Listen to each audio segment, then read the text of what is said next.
خوش آمدید۔ آج ہم تاریخ کے ایک ایسے موڑ پر بات کرنے جا رہے ہیں جہاں ایک نئی ریاست جنم لیتی ہے۔ جی لیکن اس کی پیدائش جشن کے ساتھ ساتھ انسانی تاریخ کی سب سے بڑی ہجرت کے آنسوؤں میں ڈوبی ہوتی ہے۔ بالکل۔ تو سوال یہ ہے کہ جب ہر طرف افراتفری ہو، خزانہ خالی ہو اور لاکھوں لوگ بے گھر ہوں تو ملک کی بنیادیں وہ کیسے رکھی جاتی ہیں؟ اس گہری گفتگو کے لیے ہماری بنیاد ہے ظہیر احمد میر کی کتاب قائد اعظم آف پاکستان کے کچھ بہت اہم اقتباسات۔ جی بہت مستند کتاب ہے۔ یہ کتاب قائد اعظم محمد علی جناح کے ویژن اور ریاست سازی کے اصولوں کو صرف تاریخی واقعات کے طور پر نہیں بلکہ ایک حکمت عملی کے طور پر پیش کرتی ہے۔ تو ہمارا مقصد صرف یہ دہرانا نہیں کہ کیا ہوا، بلکہ یہ سمجھنا ہے کہ یہ سب کچھ کیسے ممکن ہوا۔ صحیح۔ ایسے ایک قیادت نے نہ صرف بقا کی جنگ لڑی بلکہ اسی افراتفری کے بیچ مستقبل کی تعمیر بھی کی۔ آئیے اس کہانی کے اندر چھپے اسباق کو تلاش کرتے ہیں۔ تو چلیے پھر اگست 1947 میں چلتے ہیں۔ ایک طرف آزادی کا جشن ہے، لیکن دوسری طرف جو تصویر کتاب دکھاتی ہے وہ بہت مختلف ہے۔ بہت زیادہ مختلف۔ تقریباً 1 کروڑ لوگ اپنا گھر بار چھوڑ کر ایک غیر یقینی مستقبل کی طرف چل پڑے ہیں۔ یہ صرف ایک ہندسہ نہیں ہے نا، یہ تو 1 کروڑ کہانیاں ہیں۔ بالکل۔ اور اس صورتحال میں ایک نئی حکومت کے پاس تھا کیا؟ حقیقت میں کچھ بھی نہیں۔ کچھ بھی نہیں؟ جی، یہ بات سمجھنا بہت ضروری ہے کہ صفر سے آغاز صرف ایک محاورہ نہیں تھا، یہ ایک حقیقت تھی۔ اچھا۔ کتاب میں تفصیلات دی گئی ہیں کہ پاکستان کے پاس کوئی فعال دارالحکومت نہیں تھا، مرکزی حکومت کے دفاتر کے لیے عمارتیں نہیں تھیں، یہاں تک کہ آپ سوچیں سرکاری فائلوں کو رکھنے کے لیے الماریاں تک نہیں تھیں۔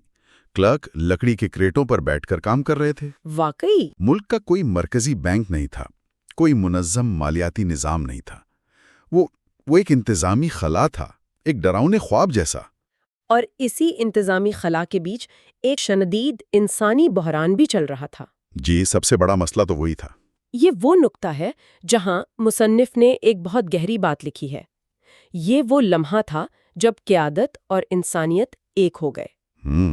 جناح اب صرف ریاست کے بانی نہیں رہے، وہ اس کی زخمی روح کے محافظ بن گئے۔ اس جملے کا اصل مطلب کیا ہے؟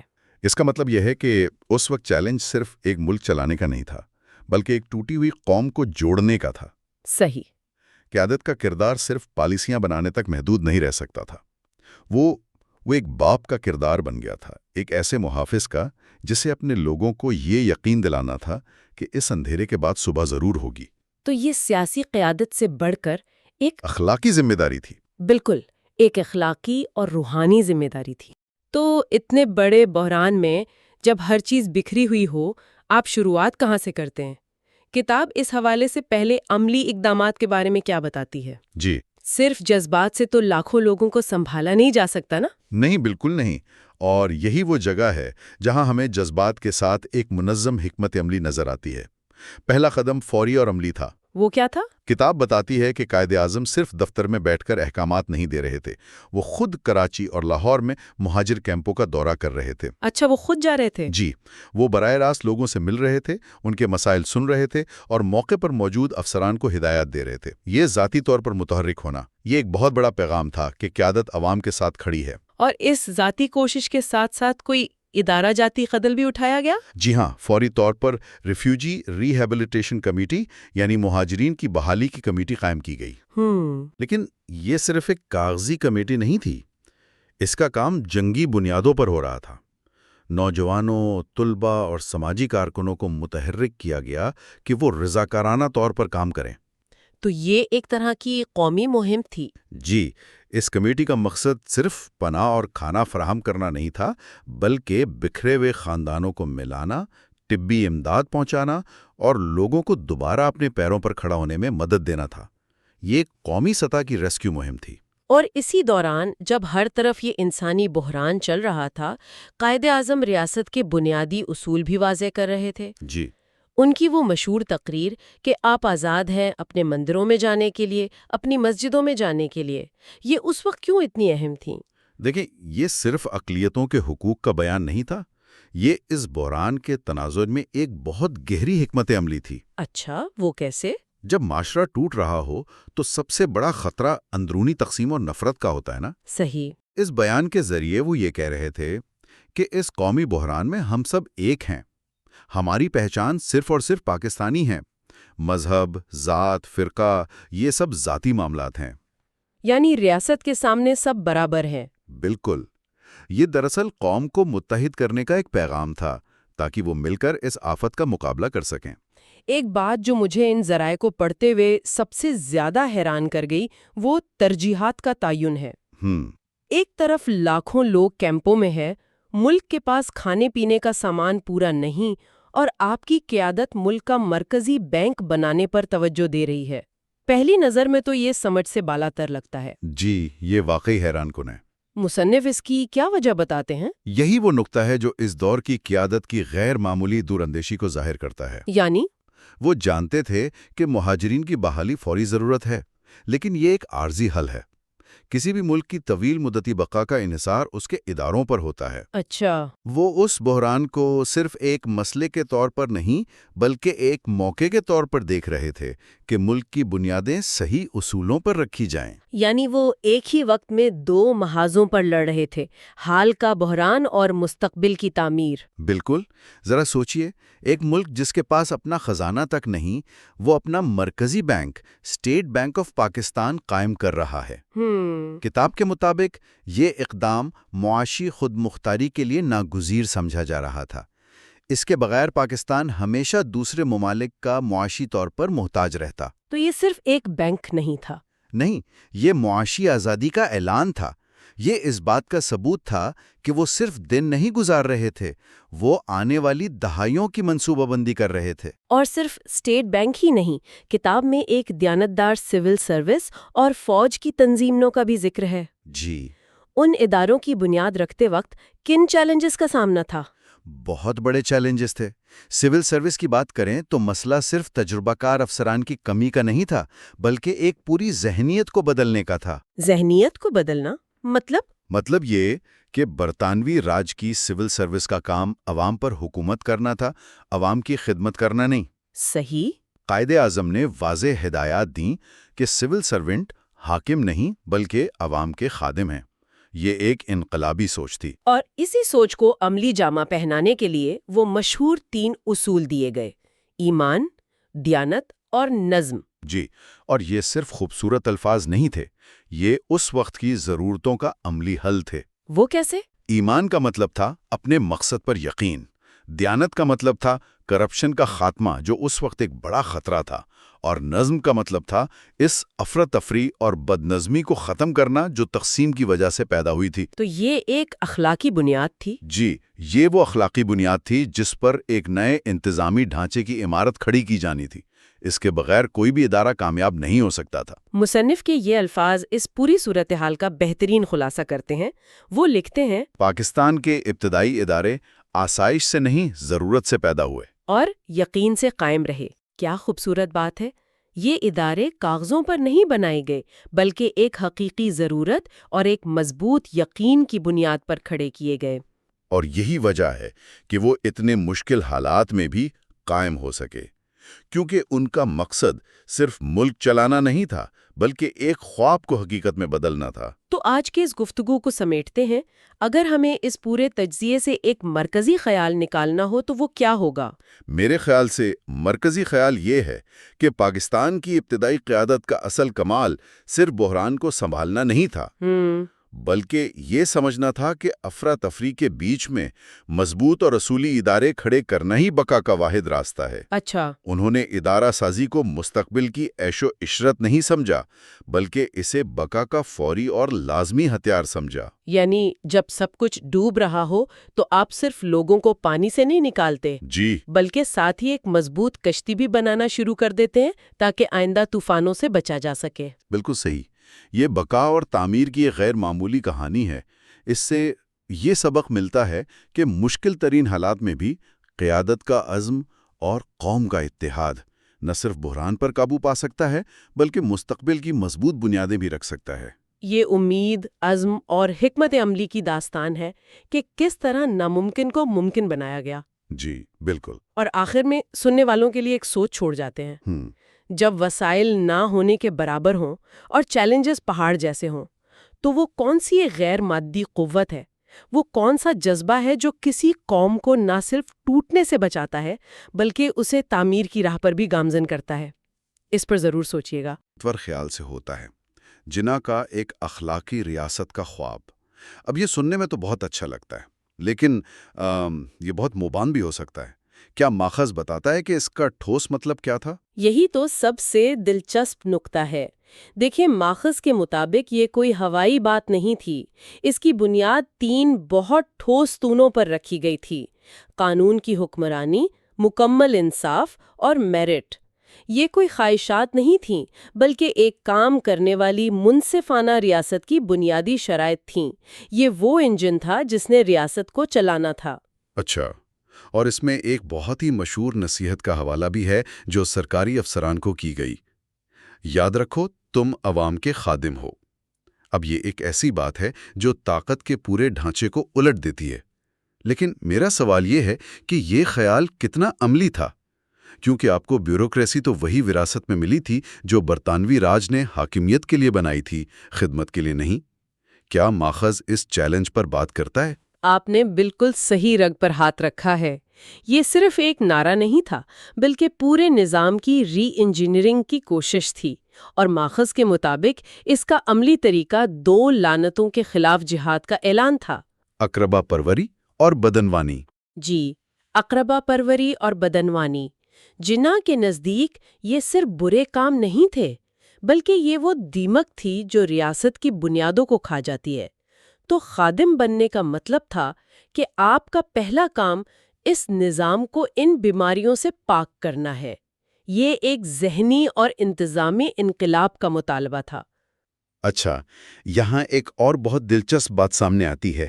ماخذ کہتا ہے کہ یہ نظام صرف جدید مغربی اصولوں پر نہیں کھڑا تھا، بلکہ اس میں اسلامی تصور امانت اور جدید مغربی تصور احتساب کو جوڑا گیا تھا۔ یہ تو 2 بالکل مختلف دنیاؤں کو ملانے جیسا ہے۔ ایک طرف امانت جو ایک ذاتی اخلاقی ذمہ داری ہے، دوسری طرف احتساب جو ایک ادارہ جاتی نظام ہے۔ یہ دونوں تصورات ایک دوسرے سے ٹکراتے نہیں؟ یہ ایک زبردست سوال ہے۔ بظاہر ایسا لگتا ہے کہ ایک کا تعلق ضمیر سے ہے اور دوسرے کا قانون سے، لیکن ماخذ کے مطابق جناح کا کمال یہی تھا کہ وہ ان دونوں کو ایک دوسرے کا حصہ سمجھتی تھیں۔ ان کے نزدیک جدید احتساب کا نظام دراصل اس بات کو یقینی بنانے کا ایک عملی طریقہ تھا کہ امانت میں خیانت نہ ہو۔ اچھا، یہ صرف اس امید پر بیٹھنا نہیں تھا کہ ہر کوئی ذاتی طور پر امانت دار ہوگا، بلکہ ایک ایسا سسٹم بنانا تھا جہاں بے ایمانی کرنا مشکل اور مہنگا پڑے، تو احتساب امانت کا محافظ بن جاتا ہے۔ مطلب روایت کو جدیدیت کے ذریعے مضبوط کرنے کی ایک کوشش تھی۔ بالکل، یہی بات ہے۔ تو یہ تھا وہ عظیم منصوبہ، وہ بلو پرنٹ، ایک ایسی ریاست جو انصاف، میرٹ اور خدمت پر کھڑی ہو۔ لیکن پھر 14 اگست 1947 آ جاتا ہے۔ لاکھوں مہاجرین، ہر طرف خون ریزی، اور ایک ایسا ملک جس کے پاس سرکاری ملازمین کو تنخواہ دینے کے پیسے تک نہیں۔ اب سوال یہ ہے کہ یہ خوبصورت منصوبہ اس خوفناک حقیقت سے ٹکرا کر پاش پاش کیوں نہیں ہو گیا؟ ماخذ اس مرحلے کو امید کا سفر کہتا ہے، جو کہ ان حالات میں ایک بہت ہی حیران کن نام ہے۔ بالکل، اور یہیں پر کہانی کا سب سے ڈرامائی حصہ شروع ہوتا ہے۔ ماخذ ایک فہرست دیتا ہے جو پڑھ کر سچ پوچھیں تو یقین نہیں آتا۔ کیا تھا اس میں؟ صرف 1 سال کے اندر وزارتیں قائم ہو گئیں، ایک مکمل بینکنگ سسٹم کھڑا ہو گیا، دفاعی کمانڈ بن گئی، ڈاک کا نظام چل پڑا، یہاں تک کہ قومی اخبارات بھی نکلنا شروع ہو گئے۔ ایک منٹ، اس فہرست پر ذرا رکتے ہیں، کیونکہ اسے یوں پڑھ دینا بہت آسان ہے، لیکن ذرا سوچیں، ایک بینکنگ سسٹم، کیا ماخذ اس کی کوئی تفصیل بتاتا ہے کہ یہ کیسے ممکن ہوا؟ کیونکہ تاریخ تو یہی بتاتی ہے کہ پاکستان کے حصے میں جو اثاثے آئے تھے وہ بھی نہیں ملے تھے، خزانہ خالی تھا، تو اسٹیٹ بینک قائم کرنے کے لیے سرمایہ کہاں سے آیا؟ جی، اور ماخذ اسی نقطے پر زور دیتا ہے۔ یہ کوئی عام انتظامی کامیابی نہیں تھی، یہ ایک معاشی معجزہ تھا۔ کتاب کے مطابق یہ چند ایسے لوگوں کے عزم اور ذاتی وسائل کی بدولت ممکن ہوا جنہوں نے دن رات ایک کر دیا۔ یہ صرف ایک بینک قائم کرنا نہیں تھا، بلکہ دنیا کو یہ پیغام دینا تھا کہ یہ ملک معاشی طور پر خود مختار ہے۔ یہ خالی جیب کے ساتھ اپنی خود مختاری کا اعلان کرنے کے مترادف تھا۔ بالکل۔ اور ماخذ اس منظر کو یوں بیان کرتا ہے کہ جہاں خیمے تھے وہاں ہسپتال بنے، جہاں ویرانی تھی وہاں اسکول کھلے۔ یہ صرف عمارتیں نہیں بن رہی تھیں، یہ مایوسی کے ملبے پر امید کی بنیادیں رکھی جا رہی تھیں۔ اسی سلسلے میں ایک جملہ ہے جس نے مجھے بہت متاثر کیا۔ ریاست کا جسم زخمی مگر روح مضبوط تھی۔ یہ بہت شاعرانہ بات ہے، لیکن کیا اس میں ان حالات کو تھوڑا زیادہ رومانوی انداز میں پیش کرنے کا خطرہ نہیں؟ میرا مطلب ہے یہ مضبوط روح عملی طور پر کس چیز کا نام تھا؟ کیا یہ صرف ایک جذبہ تھا یا اس کے پیچھے کوئی ٹھوس حکمت عملی، کوئی قیادت، کوئی تنظیم کام کر رہی تھی جو لوگوں کو بکھرنے سے بچا رہی تھی؟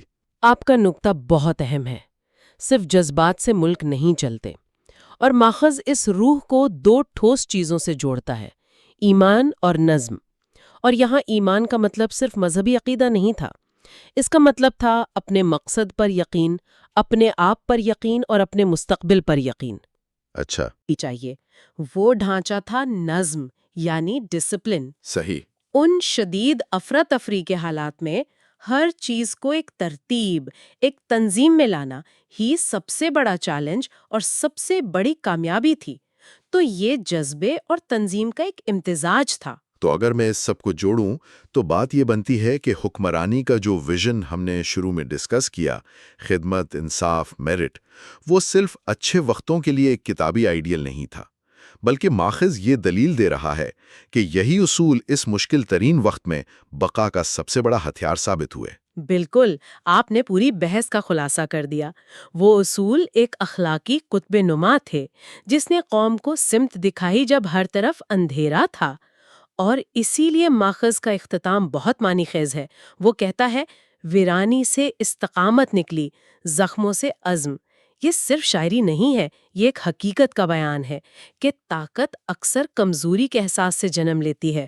اور پھر وہ آخری فیصلہ کن جملہ آتا ہے: پاکستان نے مٹی سے ادارے اور یقین سے ریاست بنائی۔ یہ تو جیسے پوری گفتگو کو ایک لڑی میں پرو دیتا ہے۔ جی، یہ جملہ پہلے حصے کے ویژن کو دوسرے حصے کے عمل سے جوڑتا ہے۔ مٹی سے ادارے بنانے کا مطلب ہے وہ تمام عملی ٹھوس کام جو ہم نے ذکر کیے، بینک، وزارتیں، فوج، جنہیں صفر سے بغیر کسی وسائل کے کھڑا کیا گیا۔ اور یقین سے ریاست بنانے کا مطلب ہے کہ ان تمام اداروں کی بنیاد وہ غیر مادی چیز تھی، وہ مشترکہ عقیدہ، وہ اصول، وہ امانت اور احتساب کا تصور جس پر یہ سب کھڑا تھا۔ ماخذ یہ بتا رہا ہے کہ ٹھوس عمارتیں دراصل ایک غیر مادی یقین کی بنیاد پر کھڑی کی گئی تھیں۔ ایک کے بغیر دوسرا ناممکن تھا۔ تو آج ہم نے صرف تاریخ کے کچھ واقعات نہیں دیکھے، بلکہ ہم نے ایک قوم کی تعمیر کے پیچھے چھپے ہوئے بنیادی فارمولے کو سمجھنے کی کوشش کی ہے۔ ایک طرف ایک بلند اخلاقی ویژن اور دوسری طرف اس ویژن کو عملی جامہ پہنانے کے لیے ناقابل یقین عزم اور محنت۔ اور میرے خیال میں سب سے بڑا سبق یہ ہے کہ اصول اور نظریات صرف اچھی تقریروں کے لیے نہیں ہوتے۔ ماخذ یہ دکھاتا ہے کہ شدید بحران کے وقت آپ کے اصول ہی آپ کے سب سے عملی اور کارآمد اوزار بن جاتے ہیں۔ وہ آپ کو مشکل فیصلے کرنے میں مدد دیتے ہیں اور لوگوں کو ایک مقصد کے لیے متحد رکھتے ہیں۔ یہ واقعی ہمیں سوچنے کے لیے ایک بہت گہرا نقطہ دیتا ہے۔ ماخذ کہتا ہے کہ ادارے مٹی سے بنے اور ریاست یقین سے۔ کسی بھی قوم کے لیے، چاہے اس کی پیدائش کا لمحہ ہو یا اس کے 100 سال بعد، اس توازن کی کیا اہمیت ہے؟ کیا ہوتا ہے جب مٹی یعنی معیشت، انفراسٹرکچر، فوجی طاقت تو بہت مضبوط ہو جائے، لیکن وہ یقین، وہ مشترکہ اصول، وہ قومی روح کمزور پڑنے لگے؟ در حقیقت کسی بھی قوم کی اصل بنیاد کیا ہوتی ہے؟ وہ جو نظر آتا ہے یا وہ جو محسوس کیا جاتا ہے؟